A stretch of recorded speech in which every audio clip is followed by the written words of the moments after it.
Bobby the lion cub was not like the others in his pride. While his brothers and sisters had already started practicing their mighty roars, Bobby's voice was barely more than a squeak. One morning, as the sun bathed the golden grasslands, Bobby stood on a rock, took a deep breath, and tried again. Nothing. The other cubs laughed, and even the older lions shook their heads. Without a roar, how will you ever be a true lion? One of them asked. Bobby lowered his head.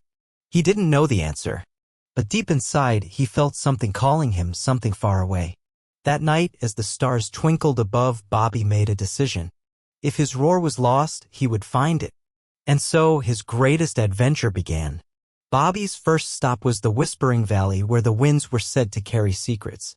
If anyone knew where his roar had gone, it would be the wind itself. As Bobby padded through the tall grass, he heard strange murmurs in the air. Lost, hidden, stolen. Who stole my roar? Bobby asked aloud. The wind didn't answer, but it shifted, pushing him toward the dark jungle ahead. Something or someone was waiting for him there.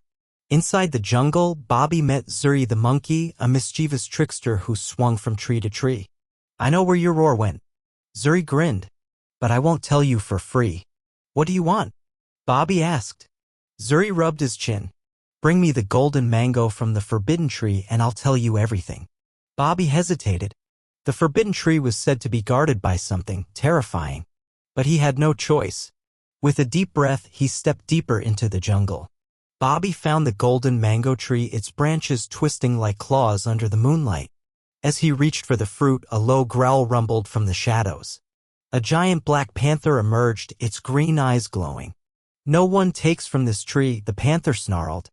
Bobby gulped. He wasn't strong enough to fight, and he still had no roar. But maybe.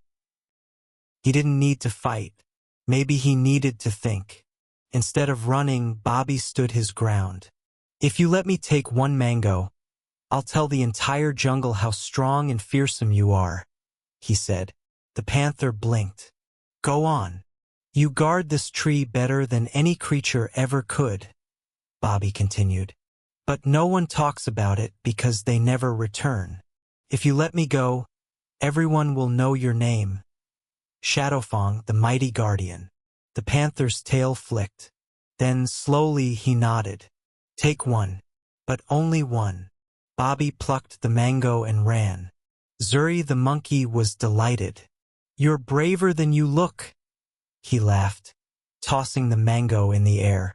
Now, tell me where my roar is, Bobby demanded. Zuri's grin widened. Your roar was stolen by the echo beast in the caves of silence. Bobby's heart pounded. The echo beast, a creature so powerful it could steal voices forever. But Bobby didn't back down. He had come this far. He would go further. Bobby stepped into the cave. Instantly, all sound vanished. Not even his own footsteps made noise. Then he saw it. The echo beast. It was a shadowy figure with no face, only a gaping mouth.